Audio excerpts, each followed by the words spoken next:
On est au beau milieu de cette semaine nationale de l'action communautaire autonome de Lanaudière et un petit peu comme on l'a fait l'an dernier avec Lisiane Panagis de la Troquelle, on fait découvrir aux gens de chez nous, puis on les découvre, moi j'en découvre plein comme ça chaque année, des organismes de chez nous.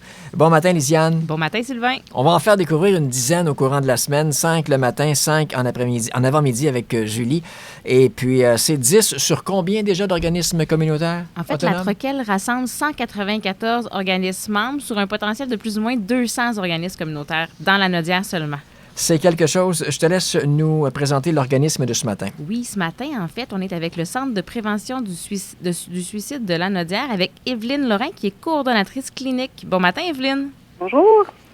Le CPSL, Centre de prévention du suicide de la Lanaudière. Je vous demanderai pas, évidemment, votre mission, votre but. On devine que c'est de venir en aide aux gens qui sont, qui ont des pensées suicidaires. En gros, c'est ça? En fait, c'est plus large que oui. ça.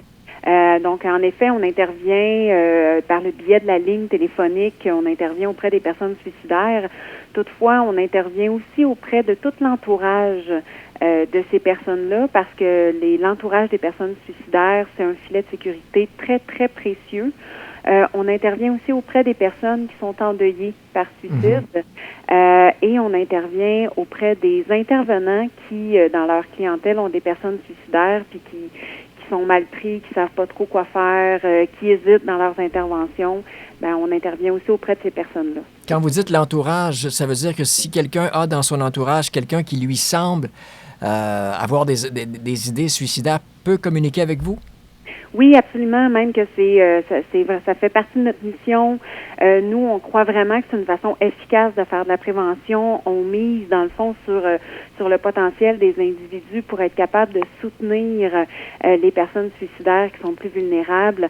Donc, par la ligne d'intervention téléphonique, l'entourage peut nous appeler pour savoir quoi faire pour aider la personne suicidaire.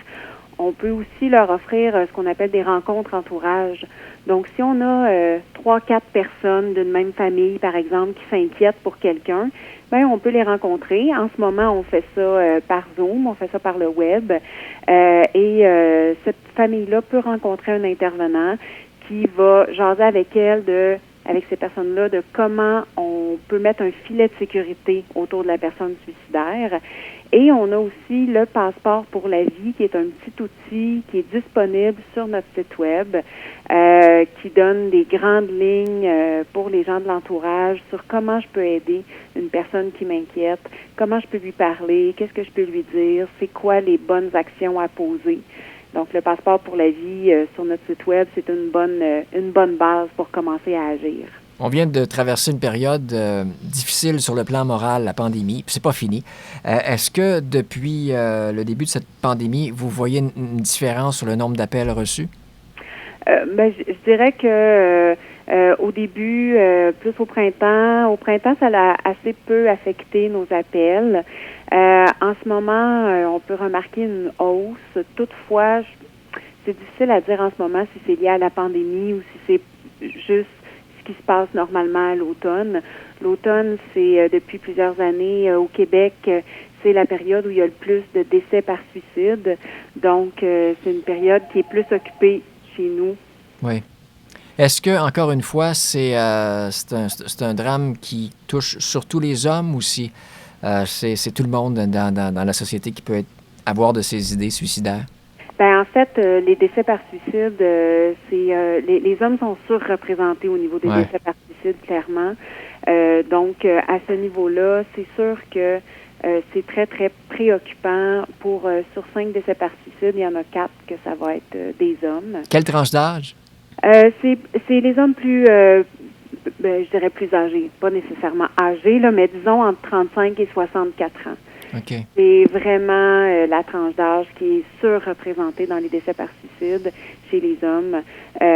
Donc, c'est une partie de la population qu'on essaie de rejoindre de façon...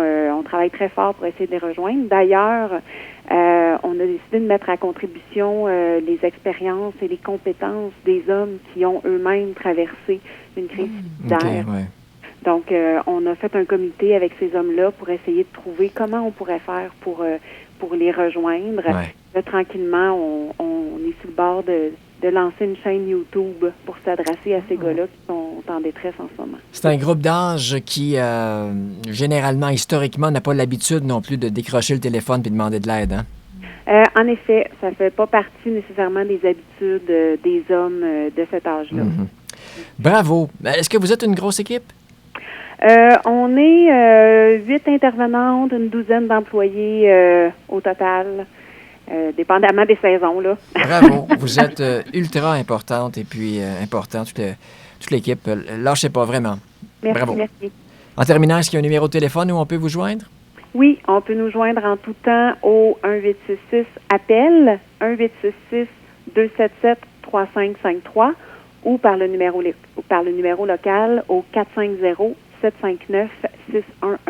Quand on dit en tout temps, c'est 7 sur 7, 24 sur 24? Absolument.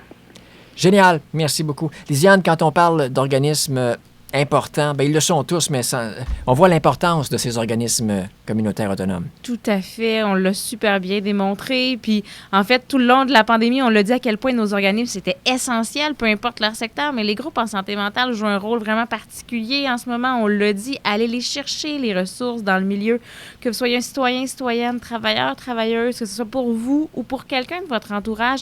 Les groupes communautaires autonomes, ils sont là pour vous. Ils ont été créés par vous. Fait que c'est des milieux qui nous ressemblent réellement. C'est des milieux qui sont attentifs à nos besoins. Donc, c'est le moment d'aller les chercher, les ressources. Elles sont disponibles, elles sont ouvertes. Donc, allez justement là, et vous inspirer de ce qu'on vous présente cette semaine, sinon de consulter en fait les différentes ressources là, sur notre page Facebook, entre autres. Vous pourrez trouver là, des noms de nos organismes qui peuvent vous aider. Merci, Lisiane. À Merci, demain. Bye bye. À demain.